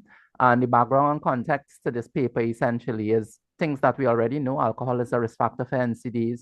But why Guyana? Guyana actually ranks first in the English-speaking Caribbean for alcohol use disorder. And it also has one of the highest cardiovascular disease death rates in the Americas. So with those two startling statistics, one could always ask the question, are both related? And that is essentially the gist of what I'll be presenting. So the data source for this was the WHO STEPS survey. Some of you all should be familiar with STEPS. They are these multinational surveys that are done all over the world using a defined methodology. It is 2016 data. It's a decade old now, but still some important bits that would come out from it. They approached about 3,500 people, but in terms of the respondents, about 2,600 individuals responded. And this was the sample size for this analysis. It was a weighted analysis. And the key definitions we'll use is heavy episodic drinking is if you had 6 or more standard drinks on one occasion in the past 30 days. We did several statistical analyses, and we tried to see if there were associations between some big cardiovascular risk factors, namely blood pressure, obesity, and triglycerides. So it was a weighted analysis. So we actually weighted the sample to the demographics of Guyana based on the last census, which I think was 2012. Almost even split between the genders, 40% Indo-Guyanese, about 30% African, 10% Amerindian. The education mean was about 9.7 years. In terms of who drinks, so 80% of ever drinkers use alcohol in the past year. When we look at geography, the highest use was in region 4. There are 10 regions in Guyana. The Demerara Mahaica region had the highest use of alcohol in the past year, just use, 86%. And the demographics, and here we're seeing the trends that we're all too familiar with recurring again. We're seeing younger males significantly more likely to drink. And in terms of ethnicity, Amerindians had a lower odds compared to Indo-Guyanese, which had the highest rates of drinking in the past 12 months.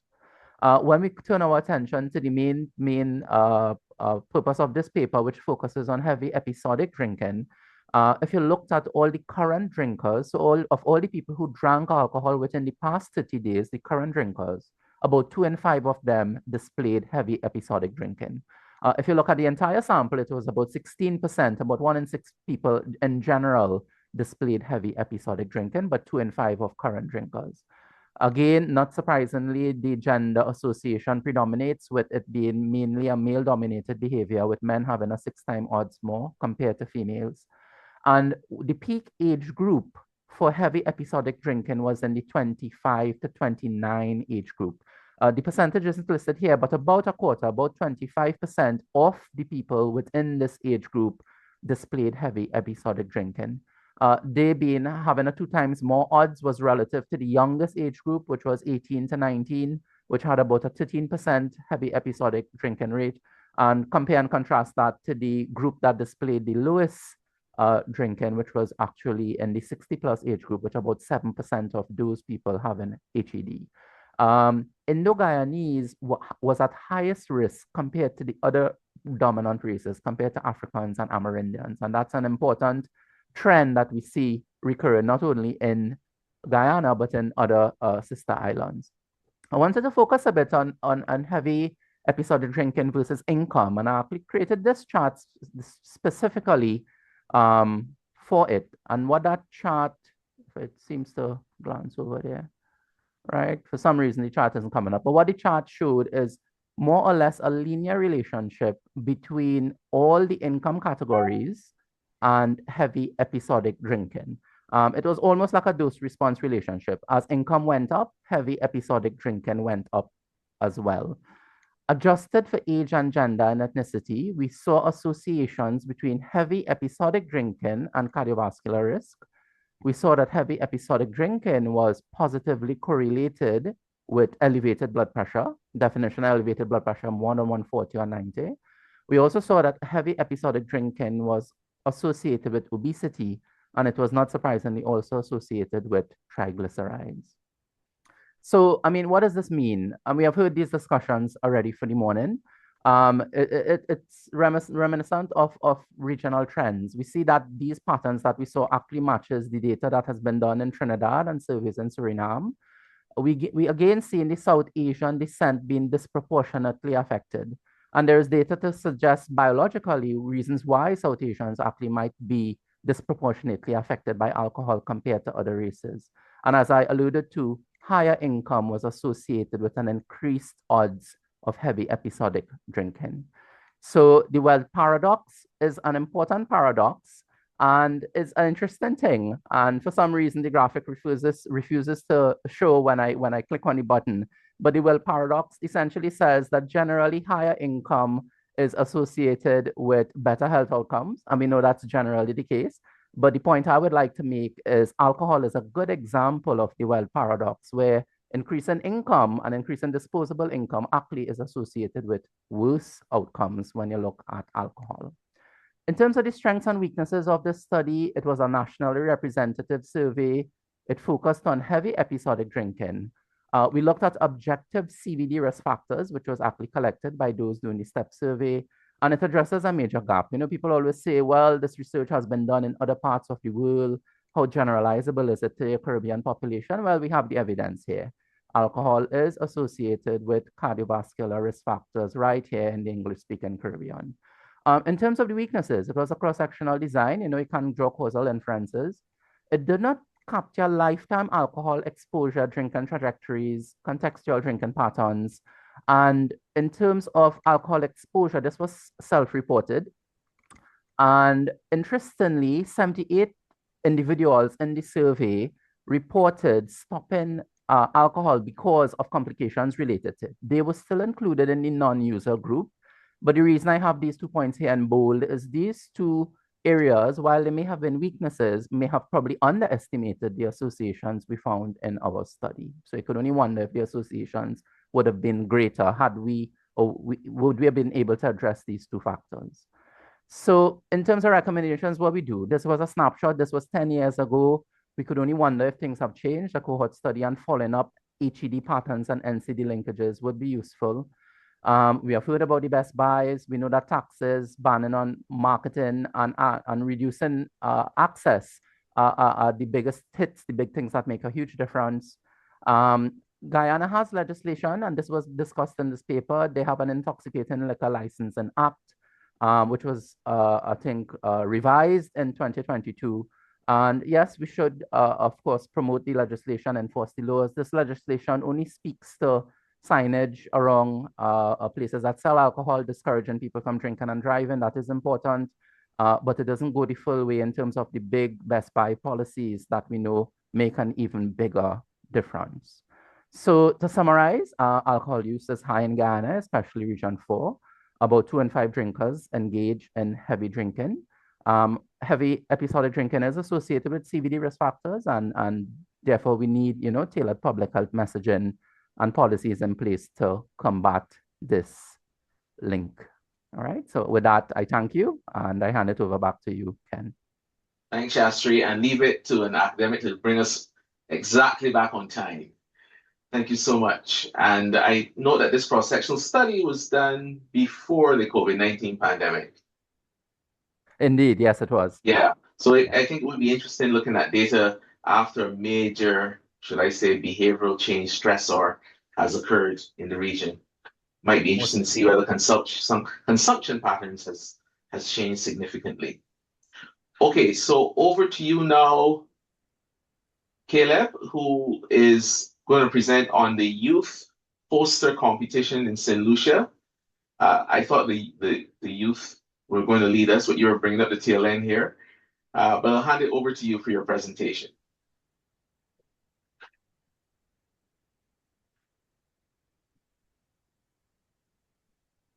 And have I made an error here? I have, which is why you don't look like Caleb. Adrian, it's over to you. Apologies for that. I seem to be rushing towards lunch, but that is done in total sobriety. Adrian, over to you, and I'll hand you over alcohol use and misuse among undergraduate students at 2 tertiary level institutions in Trinidad and Tobago. All right. Good morning, everyone. I'm happy to be able to present on this work that we would have recently concluded. I hope you're hearing me well. So we look at alcohol use and misuse amongst undergraduates in Trinidad and Tobago. So we know that in Trinidad and Tobago, the government recently highlighted their plans to raise the legal drinking age to 21 in order to curb underage drinking and improve public health and safety. This, we know, is also in keeping with the Sustainable Development Goals, especially Indicator 3.5 that looks at the prevention of the harmful use of alcohol to reduce road traffic injuries, fatalities, violence, and health risks. And they indicated that minimum age laws are effective policies to address harm amongst youth. And historically, research has shown that alcohol consumption adversely affects university students in Trinidad and Tobago. And there is support locally where 80% of households have indicated that they would back any policy that looks at raising the legal drinking age to 21 and holding the sellers of alcohol accountable. So when we consider such a policy, we look to our closest neighbor, United States of America, where the legal drinking age is at 21. So studies in the US have shown that in raising the drinking age to 21, it reduces alcohol use and harms while protecting underage youth. It also showed that adults who buy alcohol before reaching 21 were more likely to develop substance use disorders, and a minimum drinking age of 21 versus 18 was linked to a 10% drop in fatal road accidents amongst men. However, it's important to know that at age 21, easier access is linked to more emergency room visits, hospitalization, overdoses, accidents, and injuries. So with this, our objectives were to examine the prevalence of alcohol misuse amongst undergraduate students ages 18 to 25 years in Trinidad and Tobago, and to determine if students who were under the age of 21 were more likely to engage in the misuse of alcohol and experience associated negative effects. So what we did a harmonization and quantitative secondary analysis of 2 cross-sectional data sets from 2 of our larger universities, which is the University of Trinidad and Tobago and the University of the West Indies, St. Augustine campus. And the pool sample size was very good, which was about 800 students. And alcohol misuse was classified as past 30-day binge or heavy drinking for our discourse this afternoon, right? So when we looked at the results, we saw some alarming figures. If we looked at the lifetime alcohol use, approximately 93% of students indicated that they would have consumed alcohol at least once in their lifetime. When we look at the current users of alcohol within the past 30 days, more than half of students were current consumers of alcohol, and about 29.1% were misusing alcohol. So we did an age-based comparison of alcohol consumption patterns amongst these students. So we are two groups, those 18 to 20 and those 21 to 25. And what we notice is that amongst the group of 18 to 20 years, approximately a quarter of those students were misusing alcohol. But when we looked at those 21 to 25 years, it was about 34%, which was significantly higher than the younger age group. When we looked at data as well coming from each university in UTT, we saw where about 3.3% of students were classified as likely to be dependent on alcohol or having moderate to severe alcohol use disorder using the audit scores.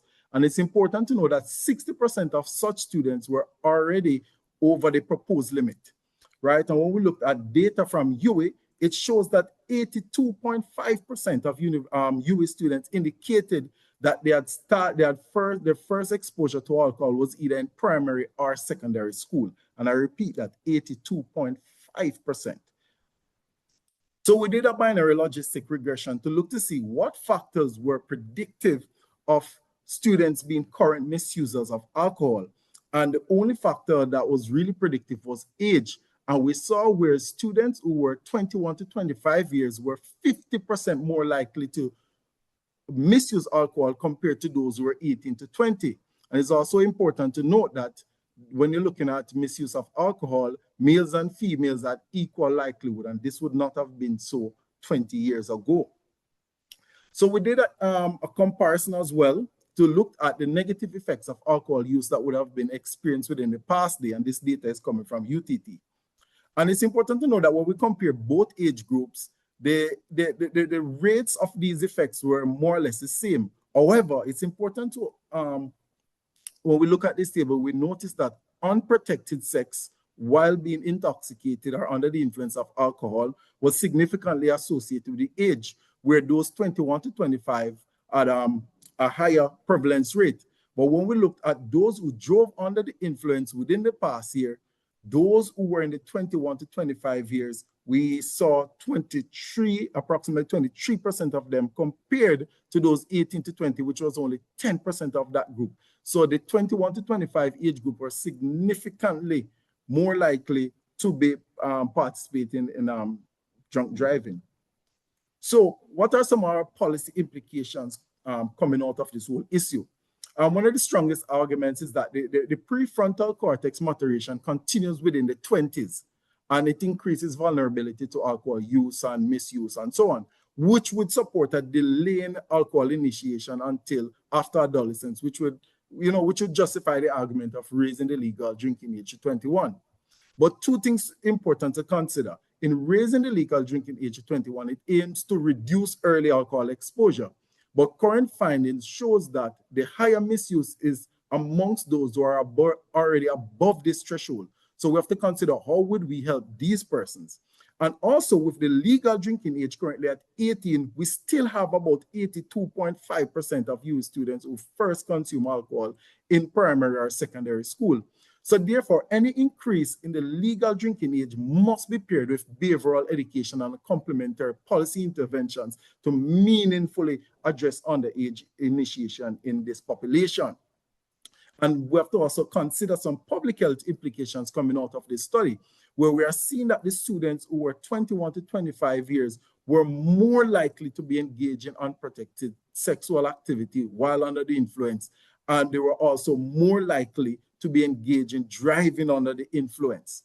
And as we consider how this could affect us on a national level, it's also important to know that this age group, especially those 15 to 25 years, they're only responsible for 11% of road fatalities, right? And I could discuss this later on. And it's also important to know that as we consider all these policies, we must look at our young adult women who have similar odds of alcohol misuse as males. And I'm saying, when we look at research that was done 20 years ago, this was not so. So we're seeing more women using alcohol. So we expect more public health issues to arise out of this. Some of our recommendations are closely tied with the WHO safer initiative.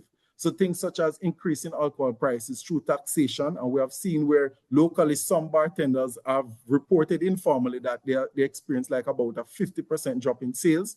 We need to focus also on enforcing proof of age requirements, because I think that is where we're probably dropping short here in the Caribbean.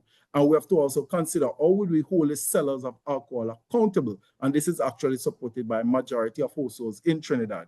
Other interventions that we could consider incorporating is like mystery shopper interventions, which are proven to be effective in improving age verification practices amongst retail staff. We actually would recommend a national alcohol surveillance system, because as they alluded to the STEP survey that was recently done in Trinidad and Tobago, it showed that more than 50% of our adult population using this substance. So it's important that we have a surveillance system in place, and this will allow us to enable adaptive policy changes. And we should also use this to integrate confidential screening and referral service so that we could pick up on persons who are experiencing alcohol use disorders. We have to also consider innovative strategies, probably such as special identifications for designated drivers at major events to ensure that they are not served alcohol, or to ensure that they undergo breathalyzer testing before departure. Because since we realize that most of the accidents in Trinidad occur over the weekend when we tend to have a lot more festivities. And we have to look at introducing regulated substitute driver programs, because these have been shown to improve, to reduce impaired drinking and motor vehicle accidents and DUI arrests. And in our workplace and our tertiary institutions, we need more educational programs so that students could become more aware, and students and adults become more aware of the different harms related to alcohol use. And also we have to ensure that this content is gender sensitive so that the young women could get a full understanding of the risk that is coming towards them in using alcohol, since we are seeing higher rates amongst women. And we need education at the community level, because that is where we also falling short. We have to educate our children and the parents to let them know the harmful uses of alcohol, especially for minors, because we are seeing now where 82% of persons using alcohol before reaching tertiary education is highly unacceptable. So in conclusion, alcohol misuse amongst undergraduates 18 to 25 years is significantly higher in the 21 to 25 age group, who also report greater unprotected sex and impaired driving linked to alcohol use. And these findings point to the need for broader consumption reduction strategies. And although international evidence supports raising the legal drinking age, this cross-sectional study cannot determine causal effects of such a policy here in Trinidad and Tobago, and we recommend longitudinal and policy research needed to understand how legal age limits interact with our local social and cultural factors in shaping young adult alcohol use. Thank you. Adrian, thanks for that excellent presentation. Like the audience, you can probably see the applause there. I really enjoyed it. More importantly, I really enjoyed seeing your solid recommendations. I'm going to move on now to the real Caleb, who is up next. Are you ready, Caleb? Good. Go right ahead. All right. Good morning, everyone. Good morning, and we can see your slides. You just need to go ahead and present the board. Yes. There you go. Thank you. Thank you. Let me just thank the HCC and expanders for bringing St. Lucia on board to present at this occasion this morning. And we're presenting based on our alcohol awareness poster competition that took place in St. Lucia last year. Background for this initiative came from, and I believe through the presentations this morning, and somebody had a question. We kept hearing St. Lucia being highlighted as having one of the highest consumption rates of alcohol, and it has been an issue, a public health issue for us here in St. Lucia, and a serious concern because we see the impacts on health and, you know, on our roads, violence, and in our families. And we believe that public education and youth engagement are key parts of our national prevention strategy. The genesis of this competition really came from our Substance Abuse Advisory Council Secretariat under the Ministry of Health. This is a part of our National Substance Abuse prevention and health promotion. Usually every October, we have, well, World No Alcohol Day, the 2nd of November.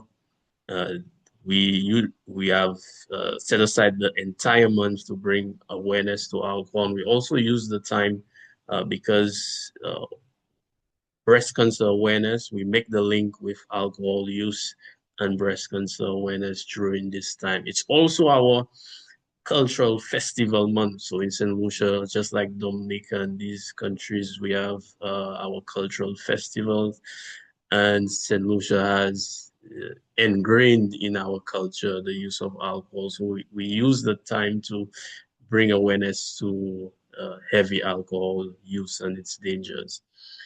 We saw the importance of using creativity and the arts to communicate strong preventative messages to especially our target audience, which would be young persons in schools. And we wanted to use the students as these agents of sharing these messages, and become agents of change at their various schools. And as you can see, some pictures here of our office staff being or going to these various schools, sharing that information during the month of October. So some of the major objectives of this competition was to stimulate discussions in schools and homes and in our communities, and of course to develop youth leadership and advocacy for substance abuse prevention. And we see the importance of having our youth as part of our public health prevention teams. Their voices are important to the work that we do. And we believe that as they have a huge part to play in reaching their peers, because as young people grow, as they develop through adolescence, their peers or the concepts that their peers have of them, and information from their peers probably would weigh more than me as an adult. We want to engage our young persons, and this was the role of the young people being part of this poster competition. We actually opened up the competition to persons from age 11 to 16. So we wanted them to serve as peer educators and prevention messengers. We wanted them to help shape a culture where healthy choices are respected and act as ambassadors for positive behavior and well-being. And this followed a series of workshops we had at especially the secondary schools, where our aim was to build resilience and refusal skills and so on. So this followed a series of workshops that we had and teaching the students life skills, so they could, in turn, be ambassadors of this positive message. The picture there is a group of students at one of our secondary schools. The result of their, I guess, assessment after the workshop would be the mural that is behind them. So they too painted that mural at their school, showing some of the positive messages that came from them. The theme of our poster competition was alcohol free is a great way to be. And we want to recognize and reward our students who did very well. And I have some of the posters to show you here. And use these messages in our national awareness campaigns, especially for our secondary schools and primary school students. Again, the message is coming from their peers, and we hope that that message remains with them because it is from their age group. We want to evaluate our competition and improve it for next year. And we hope to be back here, with one of or those who have done very well, sharing their experiences. One of our next steps, we hope to work with the HCC to highlight especially this year's students who did succeed or would eventually win this competition. And some of the work, and these are our judges here, 5 judges, a total of 27 posters were submitted. And our judging process happened on Monday of this week. And these are some of the posters. We saw themes of, having persons think before they drink. Of course, we have the themes of warning, but we also saw themes of, making that change. If someone has already initiated using the substance, that, there is hope that they can make a change. These are some of them. Don't choose alcohol, choose a better future. So we saw a lot of positive themes coming through our posters this year. Alcohol free is a good way to be. And this one on, well, my right stood out because it's, if you see it's even below, the road is a little crooked and then it becomes straight as he moves from the bar into the light, and his life is taking an upward move. These are some more of our posters there. And there you see again the theme of being a thinker, not a drinker. And this is my short presentation. I hope that, again, that we can highlight some of this great work done by our young people, and to reinforce the messages that, they came up with, and use it on a national level to bring awareness to the dangers of alcohol use. Thank you. Thanks, Caleb, and excellent presentation. I mean, I really enjoyed all the presentations this morning, but certainly my bias was towards the research. And now, of course, getting young people involved with the picture and visual displays in this conversation on alcohol reduction. So I'm going to invite all of the last panelists to turn your cameras and mics on. And but even saying that, we only have time for 2 short questions. So Adrian, I was going to come to you first because I kind of teach this age group, and here I am thinking that things are looking bright in the future, and based on conversations we've granted a skilled cohort of medical students, but is your data suggesting that maybe in a few years' time, their alcohol consumption will transition to even higher amounts? Because they're in the 18 to 20, the ones I'm speaking of. Is that what you're seeing? All right, so let me just be quick in explaining that, right? So when we look at alcohol use and misuse, and even when we compare the data on the recent 2024 STEP survey, as we increase from that age 18 to 29 year group, and then we go into the 30 to 40s year group, it significantly increases. So a lot of the problems like heavy drinking and use of alcohol, as they progress, that's where the problem comes, right in the middle adulthood age group. That's where most of our accidents, that age group is attributed to that age group. Most of our heavy drinking attributed to that age group. So, right. Yes, we need strategies to prevent the younger persons from drinking, but we have to pay attention to what's happening as they transition in adulthood, because that's where the problem is. Sure, thanks. So you've answered my question correctly, as I expected, but it's again this a bit unfortunate, because here I was thinking the future is looking very bright based on a snapshot that I'm seeing at a much younger age. So Nicole, of course, the law kind of dictates our lives in many ways. So and we know the legal interventions. We know the drink driving law legislations have been delayed for so long in many territories, but especially in Barbados. Could you just want to summarize some of the legal interventions that could assist us in changing the environment when it comes to alcohol? Sure, yes, Kenneth, and I can use Barbados as an example, as an illustration.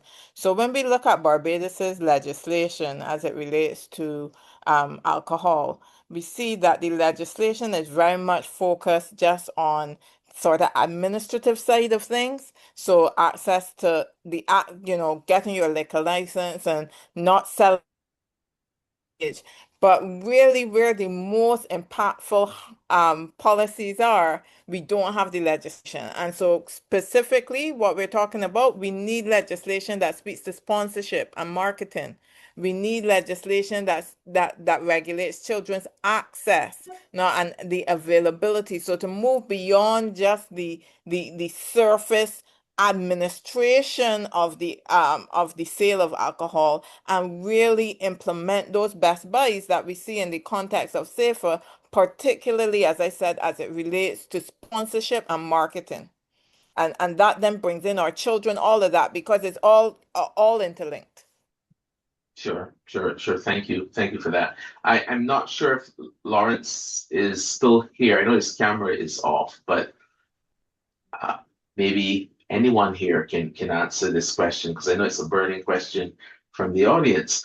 So a lot of the times these, what we call sin taxes, are used by administrations to bring about behavioral change. But the marrying effect of using such taxation and fiscal policies to kind of fund health initiatives sometimes it's lost. Many administrations are forced, let's be realistic, that these funds go into a consolidated type fund and they don't get shuttled to health at all. Any comments from any member of this panel? So I can maybe very quickly comment, Kenneth, which is to say, and we know we've lived this, right, with the SSB taxation in Barbados, and it was raised in our chat as well. So it is an ongoing issue. It comes up all the time. Our evidence, the surveys, etc., that we've done say to us that certainly the public in Barbados would be even more supportive of sin taxes if they knew that it would be going towards the NCD prevention and control response. So it's just a blind spot that our governments have right now, in terms of they want that flexibility to use the money as they choose to. I will say though, kudos to Jamaica. Jamaica they do have a fund that is created from their tobacco taxes, that some of the monies then go back into their health system as it relates to managing some of those costs. So it can be done. It's really a matter of political will. Sure. All right. Okay, if I could quickly add, is that we have to remember that alcohol not only affects health, it affects families, road traffic accidents. Alcohol, the effects of alcohol extend in a lot of different segments of society. So there's money to repair roads, not just health stuff. There are family issues with the domestic violence, and so a lot of different things. So even though the money goes into like a consolidated fund, we have to remember that alcohol, the effects of it goes beyond health. It affects our everyday lives and our society functions. Yeah. I know, and to play the devil's advocate, although I know we're out of time, it also affects our revenue. And this is where the difficult balance comes in. Thank you all. You all have been excellent. In fact, all of our panelists, I'm sure the audience would want to applaud you virtually, at least, for a pretty solid webinar, and it certainly was enlightening to me. My task here is very difficult, and I only have 1 minute to do so. So here's some of my concluding comments. Firstly, I think that the data that associates alcohol and cancer risk is fairly clear. Stronger for some cancers, but definitely that there's no safe limit. So that whole thing about a safe glass of wine for cardiovascular protection is literally out through the window. The Caribbean environment, however, is difficult to realize this because of our intricate kind of relationship with the alcohol industry, and also the fact that we are small island developing states with unique vulnerabilities. Commercial determinants of health are one way of threatening the environment. And as we discussed in today's webinar, although the individual responsibility is there and addressing all the factors that increase alcohol consumption risks, such as mental health issues and all the other factors, change in the environment has a huge impact, and the commercial determinants of health threaten this environment and really need to be addressed with urgency. But again, this is difficult to balance. Examples of legislation one example has been given in Trinidad and Tobago, and we mentioned the use of taxation, and the fiscal measures need to be paired to kind of health benefiting interventions as well. But this is also a difficult conversation for smaller economies. And of course, Caribbean data suggests that although I thought at least the future was bright, it might not be as bright as even younger people who are not consuming alcohol as early as I anticipated. But certainly as they get older, it seems like in the 30s and even 40s, the alcohol consumption increases.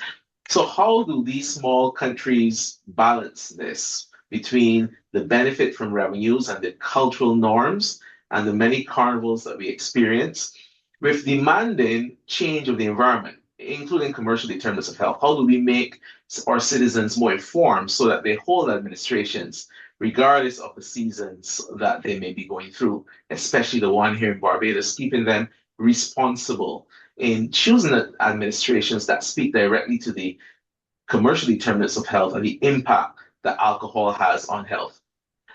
This has been a very diverse and long webinar, so thank you for joining us on behalf of the Healthy Caribbean Coalition, the Pan American Health Organization, and the Caribbean Public Health Agency, are very valued and valuable partners.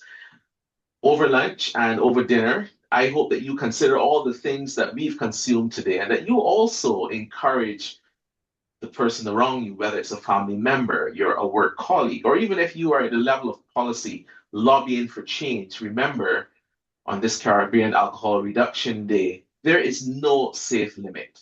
So let's get out there and change our environment. Thank you and good afternoon.